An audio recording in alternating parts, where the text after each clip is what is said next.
ರಾಮಕೃಷ್ಣಾಶ್ರಮದ ಶತಮಾನೋತ್ಸವಕ್ಕೆ ಎಲ್ಲರಿಗೂ ಸ್ವಾಗತ ಸುಸ್ವಾಗತ. ಮೈಸೂರಿನಲ್ಲಿ ಮುಂಬರುವ ನವೆಂಬರ್ 21ರಿಂದ 24ರವರೆಗೆ ನಡೆಯುವ ಸಂಭ್ರಮದ ಕಾರ್ಯಕ್ರಮದಲ್ಲಿ ತಾವೆಲ್ಲರೂ ಕೂಡ ಬಂದು ಪಾಲ್ಗೊಳ್ಳಬೇಕು.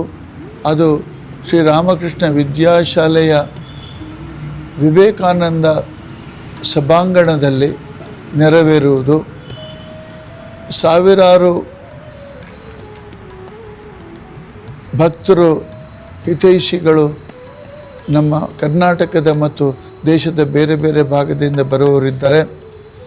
ಹಾಗೂ 250ಕ್ಕಿಂತ ಹೆಚ್ಚು ಸ್ವಾಮೀಜಿಯವರು ಮತ್ತು ಮಾತಾಜಿಯವರು, ಸಾಮಾಜಿಕ ನಾಯಕರು ಮತ್ತು ರಾಜಕೀಯ ನಾಯಕರು ಬರೋವರಿದ್ದಾರೆ.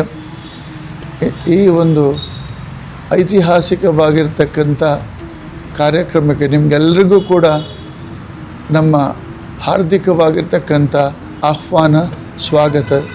ಎಲ್ಲರೂ ಬಂದು ಮೈಸೂರಿನ ರಾಮಕೃಷ್ಣಾಶ್ರಮದ ಈ ಒಂದು ಶತಮಾನೋತ್ಸವದಲ್ಲಿ ಪಾಲ್ಗೊಳ್ಳಬೇಕು ಅಂತ, ಆನಂದಿಸಬೇಕು ಅಂತ ಕೇಳಿಕೊಳ್ತೇನೆ.